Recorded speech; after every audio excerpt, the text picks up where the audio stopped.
Fala galera, mais uma vez eu, Alexandre Magalhães, na resenha com Magalhães para falar dos times do futebol brasileiro, dos campeonatos que estão em curso.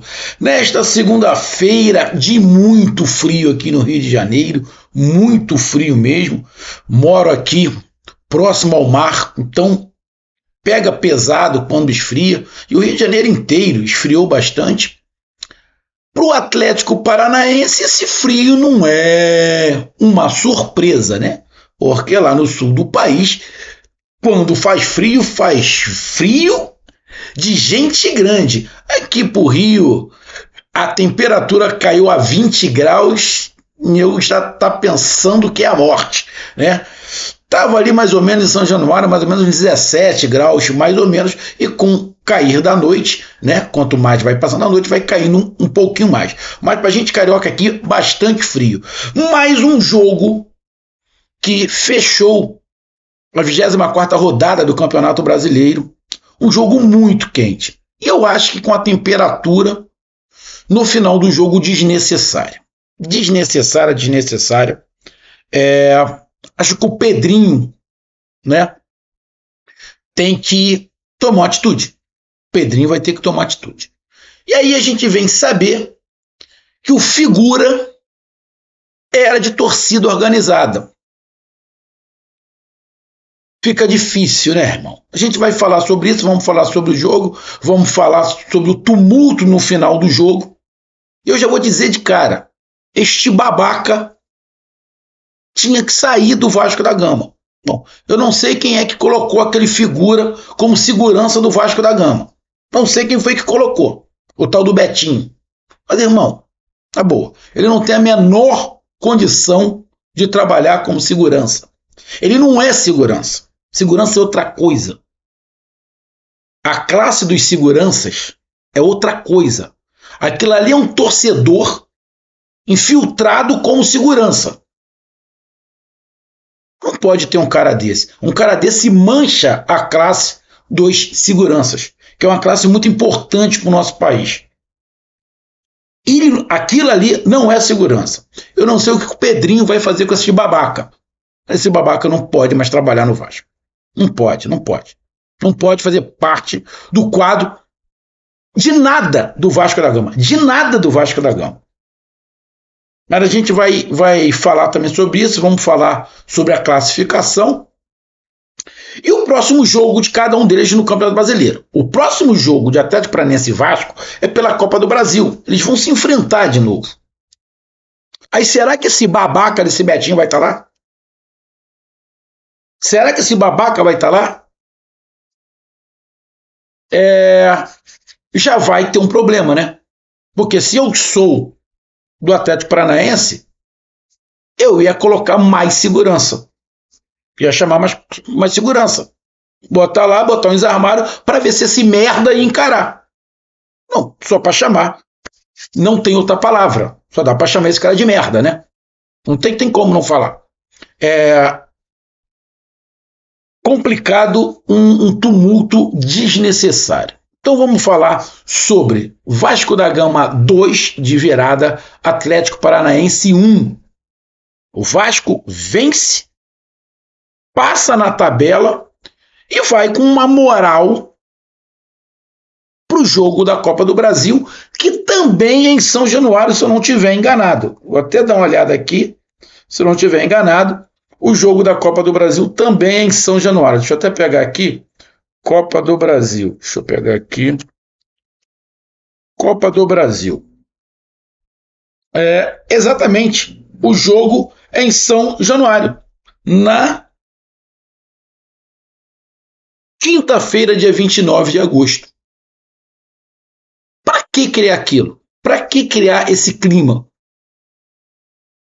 Bom, então vamos lá falar sobre Vasco 2, Atlético Paranaense Então eu peço a você, meu amigo torcedor do Machão da Gama, que está feliz, e você, meu amigo torcedor do Atlético Paranaense, que ficou triste com a virada que tomou, eu peço que você curta, compartilhe, inscreva-se no canal, dê o seu like, ative a notificação, coloque nos comentários, entre no nosso WhatsApp, que está aqui embaixo na descrição do canal, você vai lá do seu nome, o time que você torce, que eu coloco você no grupo do seu time, só para lembrar, para falar de futebol, não para falar de política e de religião, e se você quiser ajudar o canal a crescer, você pode dar através do Pix, que é o número do nosso WhatsApp, você pode dar através do Superchat, quando estiver fazendo live, e você pode ajudar através do clube de membro do canal Resenha com Magalhães aqui embaixo de azul. E agora você pode ajudar através do Valeu, que é esse coração cifrão que está do lado, compartilhar. Mais uma coisa, não deixe de se inscrever no canal, que mais da metade da galera que acompanha o canal não é inscrito. Então dê essa moral pro canal, inscreva-se no canal. Então vamos lá, cara, vamos pegar aqui primeiro, para me dar uma olhada rápida nas escalações. E você pega as escalações dos dois times.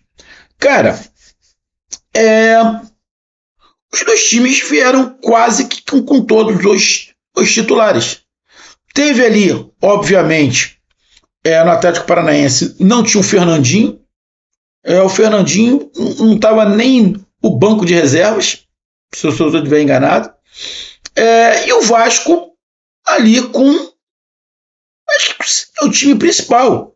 Não tem ali, o Souza estava no banco, mas eu não sei se o Souza já se tornou titular do Vasco. O Léo, zagueiro, estava no banco, o Vitor Luiz no banco,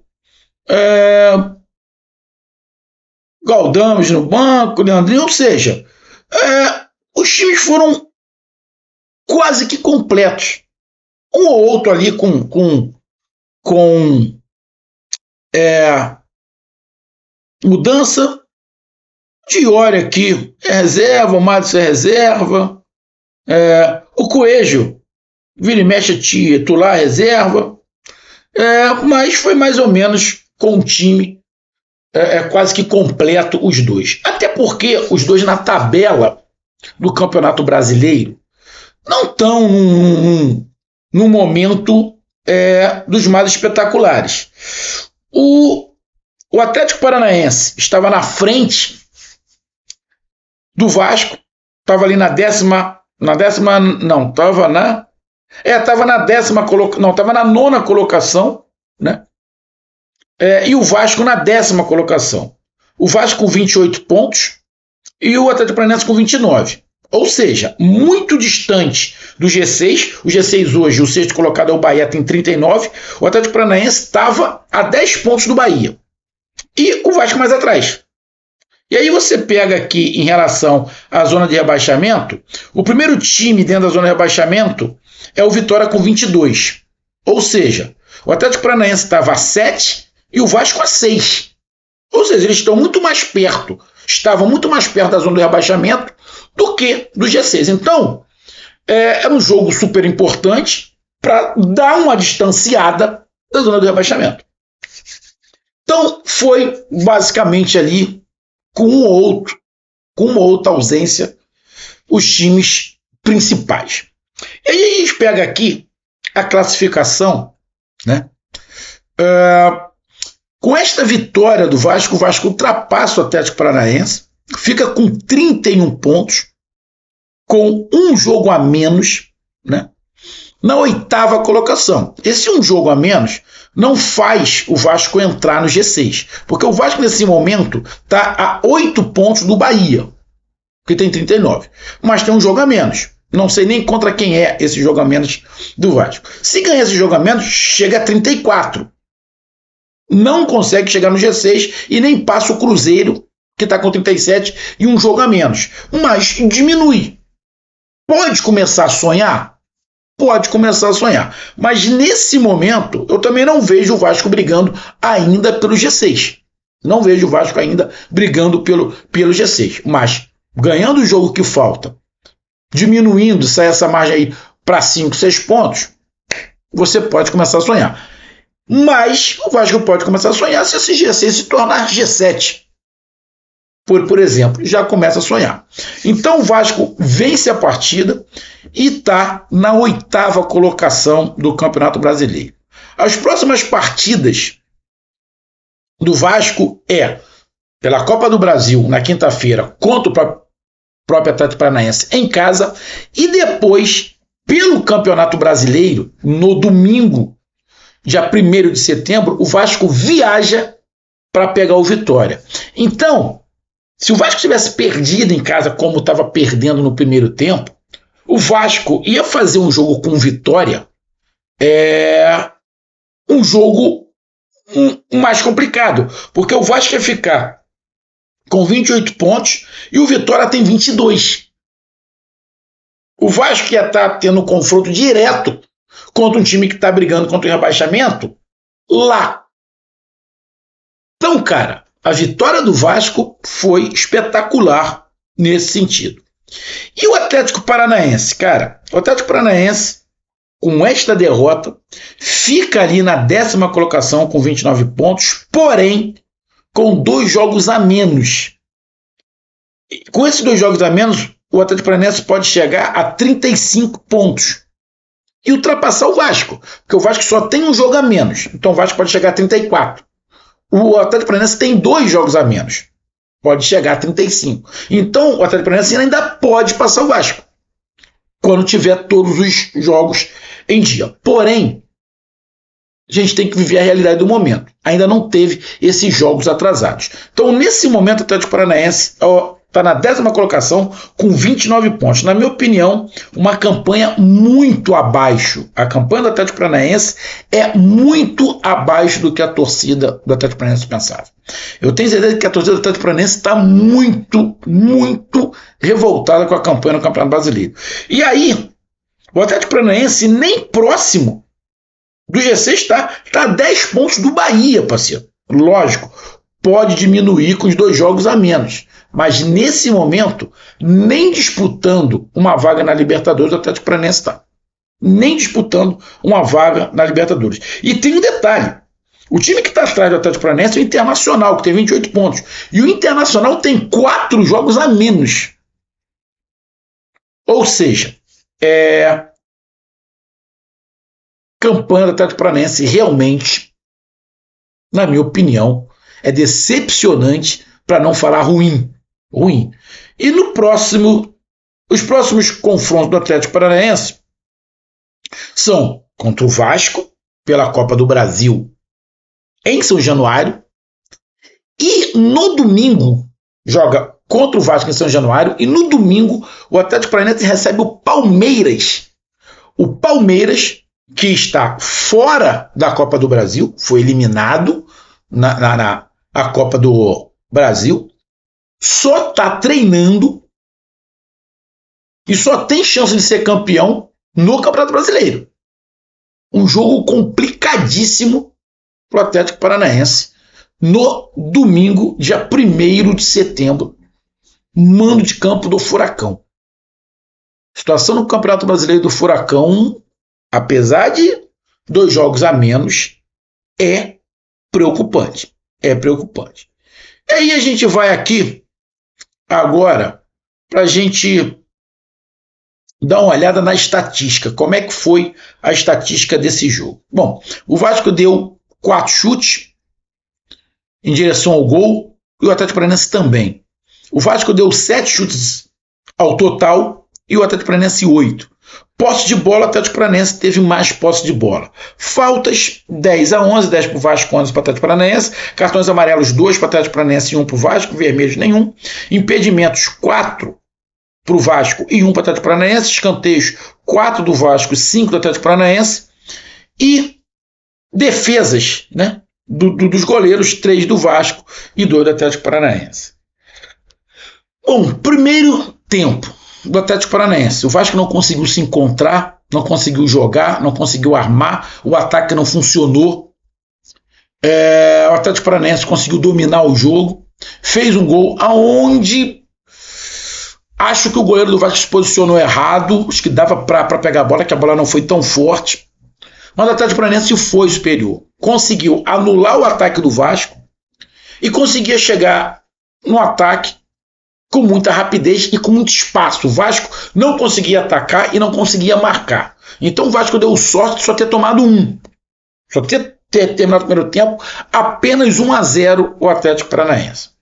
Termina o primeiro tempo, o time obviamente é vaiado, e quando volta para o segundo tempo, volta com uma alteração. O Vasco tira o Adson e bota. Deixa eu pegar aqui o nome do jogador que entrou. Foi aqui, cara. Foi o Rian. Eu acho que foi o Rian que ele botou. Eu acho que foi o Rian. E aí, na hora, eu achei meio estranho, né? Ele tirar um cara de velocidade, botou o Rian ali. O Adson não estava tão mal assim, mas o Vasco melhora muito. E aí, no segundo tempo, inverte. O Vasco melhora a sua atitude, cria oportunidade. O Atlético Paranaense para de atacar, não consegue mais atacar e não consegue se defender. Então, tudo que aconteceu com o Vasco no primeiro tempo, de não conseguir marcar e não conseguir atacar, aconteceu com o Atlético Paranaense no segundo tempo. O Atlético Paranaense não atacou e estava marcando mal. O Vasco consegue empatar, vira, e aí tem o impedimento, né, do gol do Hugo Moura. Né? Cara, assim, eu não vou crucificar o árbitro, tá? Porque o Verratti estava realmente impedido. Porém, eu fiquei com a sensação que o Verratti não atrapalhou tanto o Thiago Heleno. Porque quando o Thiago Heleno cabeceia, o Verratti não está disputando a bola. Quando a bola vai, o Verratti e o Thiago Heleno estão disputando. Mas quando a bola chega no Thiago Heleno, o Thiago Heleno já está soberbo. O Verratti já está, inclusive, de frente para ele. Ou seja, independente do Verratti estar ali ou não, o Thiago Heleno ia cabecear para trás. De qualquer maneira, ele ia cabecear para trás. Não foi porque o Verratti estava na frente dele que ele cabeceou para trás. Não, ele ia cabecear para trás de qualquer maneira. Mas o juiz interpretou que o Verratti atrapalhou a jogada. Não vou crucificar ele. Mas eu não fiquei 100% convencido que o gol foi bem anulado. Tá? Justamente por causa disso. Mas aí, continuou o jogo e logo na sequência, o Verratti, que, olha, eu vou te falar, se o time do Vasco é melhor, eu acho que o Verratti seria artilheiro do Campeonato Brasileiro. Cara, não vou falar que com facilidade, mas seria um dos candidatíssimos a ser artilheiro. Se você pegar aí top 3 dos centroavantes que estão aqui no Brasil, o do Vasco tá. Ele é muito bom jogador. Muito bom jogador. De cabeça, talvez seja o melhor, né? Se posiciona muito bem, cabeceia muito bem. O segundo gol da virada do Vasco, pô, espetacular. Olho aberto, sabendo onde vai colocar a bola. Espetacular, espetacular. Espetacular o Verratti. Pena que a galera que está ali no Vasco, alguns tem um pensamento muito lento e não consegue acompanhar. Não consegue acompanhar ele. Mas, cara, grande jogador. E aí o Vasco faz o 2-1. Era melhor, o Atlético Paranaense não consegue fazer nada. E, na minha opinião, o segundo tempo do Vasco foi melhor do que o primeiro tempo do Atlético Paranaense. E aí, por justiça, o Vasco venceu.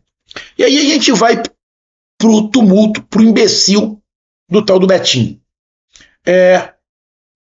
O Vasco ganhou o jogo. O Betinho, esse segurança, ele vai no banco de reserva do Atlético Paranaense para arrumar tumulto, irmão. Não foi os jogadores do Atlético Paranaense que foram até o banco de reserva do Vasco. Foi o imbecil do segurança. O segurança é para dar segurança aos jogadores. Nenhum jogador do Vasco fez o tumulto. Nenhum jogador do Vasco. E nem do Atlético Paranaense. Quem começou a briga foi o segurança do Vasco, que não é segurança. É um membro de uma torcida organizada que está se passando por segurança. E aí foi lá arrumar tumulto continuou, o cara querendo briga o tempo inteiro. Eu tenho quase que certeza que algum jogador do Atlético Paranaense chamou ele pra porrada, os dois sozinhos. Eu queria ver ele ir. E pelo jeito que ele jogou lá a mão para tentar dar um soco, não sabe nem bater. Mas é óbvio, ali vai roncar, porque está em São Januário, e sabe que vai ter alguém para separar. Eu queria ver mano a mano ele com alguém, sem ninguém para separar. Então, cara, na minha opinião, eu não sei se a CBF tem poder para isso, mas se tivesse, esse cara tinha que ser banido. Banido. Ele não poderia trabalhar no Vasco da Gama. E mais em lugar nenhum em relação ao futebol. Mas se o CBF não puder, o Vasco teria que tomar. Por mais que esse cara seja amigo, tenha sido da torcida organizada, seja amigo do Pedrinho, mas por bem do futebol, esse cara não tem que continuar no Vasco da Gama. Sabe por quê? Porque ele vai arrumar problema. Ele vai arrumar problema. Porque ele já ficou marcado. Ele já ficou marcado. Tu imagina no próximo jogo a Copa do Brasil. Tu imagina esse imbecil, quando voltar o Campeonato Brasileiro, que vai ter uma parada para a data FIFA, quando voltar, o próximo jogo do Vasco é contra o Flamengo. Você imagina esse imbecil como segurança no clássico contra o Flamengo. Tu imagina a merda que vai dar. Então, irmão, na boa. Pedrinho, você é um cara sensato. Esse cara não pode continuar como segurança do Vasco. Os outros seguranças do Vasco, ninguém se meteu. Tava todo mundo tentando separar. O jogador do Atlético Paranaense tentando separar, o dos Vasco tentando separar e esse bosta tentando brigar, pô. Porque não tem uma outra palavra para definir esse cara, pô. Não tem uma outra palavra. Então, lamentável. E aí não tem nada a ver com o jogador do Vasco, não tem nada a ver com o Atlético Paranaense. Até um jogador do Atlético Paranaense foi expulso. O Fernando foi expulso que tentou dar um soco nele. Achei até injusto a expulsão do cara. O babaca estava querendo brigar o tempo inteiro, cara. Sinceramente. Acho que foi sacanagem que o juiz fez com o jogador do Atlético Paranaense. Sacanagem. Mas faz parte, né? Faz parte. Não deveria fazer. Então, lamentável o que este babaca desse segurança, que não é segurança, fez. É um membro ou ex-membro de uma torcida organizada que trabalha no Vasco, que deveria ser mandado embora. Nem para ser o porteiro do Vasco esse merda serve. Porque não dá para confiar num cagalhão desse. Então, tá aí a minha análise. Um grande abraço, até mais, valeu, tamo junto, fui.